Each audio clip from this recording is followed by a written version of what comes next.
Good Morning Business. Le débat. Oui, parce qu'on parle ce matin de 100 000 emplois créés seulement par le CICE. On se rappelle que le MEDEF en avait promis 1 million. Alors, 100 000 emplois, 2013-2017, c'est-à-dire sur une période de 4 ans. L'observation de France Stratégie qui arrive à ce... Alors, je vais revenir sur le chiffre. Mais qui arrive à ce chiffre, c'est de dire, bon, ben, il y a eu des effets création. Il y avait le E d'emploi dans CICE, il y avait le C de compétitivité. Et il y a eu, en fait, les deux effets. Il y a eu 100 000 emplois, d'après France Stratégie, créés en 4 ans. Mais France Stratégie observe que les entreprises non soumises à la concurrence, comme la Poste, par exemple, ou la grande distribution, ont plutôt embauché, plutôt monté les salaires. À l'inverse, l'industrie et les entreprises soumises à la pression concurrentielle internationale ont plutôt eu tendance à baisser leurs prix. Là, ça va être le C de compétitivité. Maintenant, si on regarde les chiffres, alors l'OFCE est allé un peu plus optimiste que France Stratégie, parce qu'ils mettent des effets un peu collatéraux en termes d'attractivité, d'investissement direct étranger. Bon, ils considèrent que sur la période, on est peut-être à 160 000 emplois. Mais gardons le chiffre, là, qui va faire le gros titre, 100 000. Il est certain qu'à 18 milliards en moyenne par an, pour 25 000 emplois, c'est sur 4 ans, donc pour 25 000 emplois par an, je n'ai pas fait le calcul, mais l'emploi est cher. Ouais. L'emploi est très très cher. Après, l'histoire du million, il faut quand même rappeler l'histoire du million d'emplois, parce que j'ai entendu récemment dans les débats, et notamment venant de politiques, comme par exemple Adrien Quatennens de la France Insoumise, chez un de nos confrères, dire « on nous avait promis 1 million d'emplois ». Alors attention, on n'a jamais promis 1 million d'emplois. Ce million d'emplois, il était estimé, en tout cas c'était une sorte de provocation de Pierre Gattaz, le président du MEDEF, qu'il avait affiché sur un pins au moment du virage de la politique pro-business de François Hollande, 2013-2014, et l'apparition du CICE. Et c'était 1 million d'emplois en 5 ans, parce que la compétitivité va revenir. Les faits lui ont donné raison, peut-être malgré lui, mais en tout cas, les faits sont ceux-là, c'est que fin 2019, depuis le virage pro-business de François Hollande, on avait créé 1 million 100 000 emplois. Donc attention, c'était pas une promesse, le million d'emplois, c'était une com, j'ai envie de dire, du MEDEF, qui avait d'ailleurs été pensée par une agence travaillant pour le patronat. Après, je suis quand même toujours très perplexe quand je vois qu'on essaye d'attribuer un chiffre hyper précis à une mesure gouvernementale. Les 35 heures, 350 000. Ça, on a installé dans la tête des gens que 350 000 postes avaient vu le jour avec les 35 heures. On oublie de dire qu'en face, on avait mis 12 milliards d'allègements de cotisations dès le début, parce que sinon, on aurait... Mais c'est comment estimer que c'est 350 000, 300 000, 400 000 Là, on nous fait le coup avec le CICE, 100 000. Pourquoi pas 120 000 Regardez là, le plan de relance, on nous dit, sur les 8% de reprise 2021, 1,5 viennent du plan de relance. Ou sur les 320 000 emplois espérés en 2021, 160 000 viendront du plan de relance. Je me méfie toujours un petit peu de ces chiffrages qui installent dans l'opinion une vision définitive de l'impact d'une mesure avec un chiffre. Voilà. C'est quand même à estimer très très compliqué. D'ailleurs, OFCE et quand même France Stratégie, où il y a une sacrée distance. Reste que c'est ce qui va s'installer. Voilà. Le CICE a coûté très cher pour un gain en emploi assez médiocre. Et donc, attendez-vous à voir le débat sur les contreparties avec le plan de relance s'enflammer gaillardement.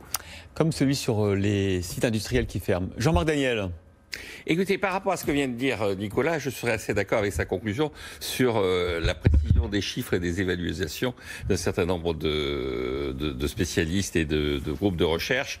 Bon, maintenant, il y a un nouveau haut commissaire qui va remettre de l'ordre dans tout François Bayrou. Oui, ce sera plus 100 000 emplois, mais 102 045 emplois. C'est-à-dire là, on va sentir la puissance intellectuelle qui va tomber sur tous ces organismes. Après, sur le fait d'être déçu, moi, je ne suis pas déçu, je suis confirmé dans ce que je pense. C'est-à-dire, je pense que dans cette affaire, il y avait 3 erreurs.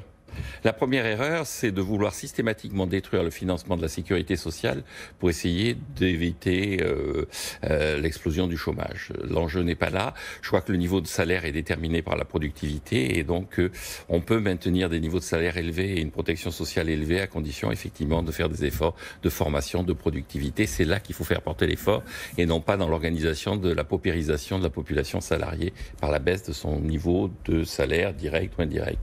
Le deuxième élément, je pense que sur la compétitivité, un pays est en déficit extérieur s'il importe beaucoup et non pas s'il exporte peu.